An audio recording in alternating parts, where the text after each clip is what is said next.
नमस्कार। आज हम बात करने वाले हैं एक ऐसे सिंहासन की जो सिर्फ सोने चांदी से नहीं बना था, बल्कि वो खुद में एक परीक्षा था। एक ऐसा पैमाना जो किसी भी लीडर की असली कीमत तय करता था। जी हाँ, ये है राजा विक्रमादित्य के उस महान सिंहासन की कहानी। और यही वो सबसे बड़ी चुनौती है जो सिंहासन के 32 संरक्षक, मतलब वो पत्थर की पुतलियां, हर उस इंसान के सामने रखती थीं जो उस पर बैठने की हिम्मत करता था। ये सवाल ताकत का नहीं था, ये सवाल था चरित्र का, आपकी काबिलियत का। तो हमारी कहानी शुरू होती है राजा भोज से। उन्हें एक टीले के नीचे दबा हुआ ये अद्भुत सिंहासन मिलता है, और इसकी खोज भी बड़े अजीब ढंग से हुई थी। कहते हैं कि एक किसान जब भी उस टीले पर चढ़ता था तो अचानक वो राजा की तरह बर्ताव करने लगता और बड़े सही फैसले सुनाता था। तो जैसे ही राजा भोज उस सिंहासन पर बैठने के लिए आगे बढ़ते हैं, एक एक करके पत्थर की पुतलियां जिंदा हो जाती हैं और उन्हें रोक देती हैं। वो सीधे सीधे राजा भोज की महत्वाकांक्षा और सिंहासन के असली मालिक राजा विक्रमादित्य के निस्वार्थ आदर्शों के बीच का फर्क सामने रख देती हैं। तो ये सिंहासन कोई मामूली सिंहासन नहीं है। इसकी रक्षा कर रही हैं 32 पत्थर की मूर्तियां, जिन्हें पुतलियां कहा जाता है। हर एक पुतली एक कहानी सुनाती है, और हर कहानी असल में एक नैतिक परीक्षा है, एक टेस्ट है जो बैठने वाले के किरदार को परखती है। तो ठीक है, पहली परीक्षा की तरफ बढ़ते हैं, जिसे चित्रलेखा नाम की पुतली सुनाती है। ये परीक्षा है इच्छा, मोह और त्याग को समझने की। हाँ, एक बात यहाँ ध्यान रखने वाली है। ये कहानी असल में विक्रमादित्य की नहीं, बल्कि उनके भाई भर्तृहरि की है, जो उस समय राज कर रहे थे। एक साधु ने उन्हें अपनी तपस्या से कमाया हुआ एक अमर फल दिया, जिसे खाकर कोई भी हमेशा के लिए जिंदा रह सकता था। अब सोचिए जरा, अगर किसी के हाथ में अमरता जैसी शक्ति आ जाए, तो एक सच्चा लीडर क्या करेगा? क्या वो इसे अपने लिए इस्तेमाल करेगा, या इसका कोई बड़ा ज्यादा गहरा मतलब ढूंढेगा? तो चलिए देखते हैं इस फल का सफर कैसा रहा। ये कहानी अपने आप में इंसानी रिश्तों की सच्चाई दिखाती है।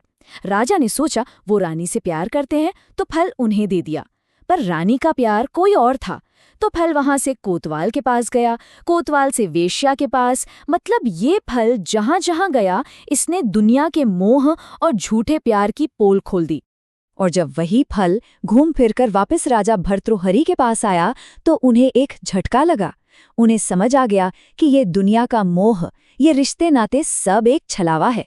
और उन्हें ये भी समझ आया कि असली लीडरशिप ताकत को पाने में नहीं, बल्कि उससे ऊपर उठने में है।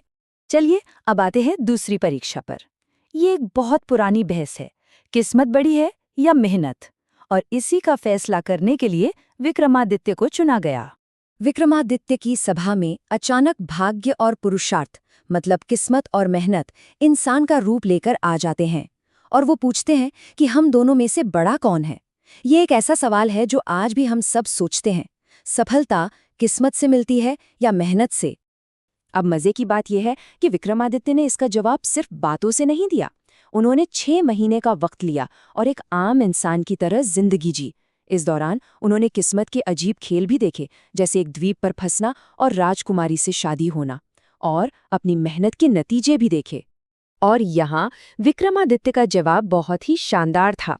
उन्होंने कहा कि ये दोनों अलग अलग नहीं हैं, बल्कि एक ही सिक्के के 2 पहलू हैं। किस्मत आपको एक मौका दे सकती है, एक दरवाजे तक पहुंचा सकती है, लेकिन उस दरवाजे को खोलकर अंदर जाना और उस मौके को महान बनाना, ये आपकी मेहनत, आपके पुरुषार्थ पर ही निर्भर करता है। अब हम आते हैं सबसे मुश्किल, सबसे बड़ी परीक्षा पर। ये परीक्षा है आत्म बलिदान की, सेल्फ सैक्रिफाइस की।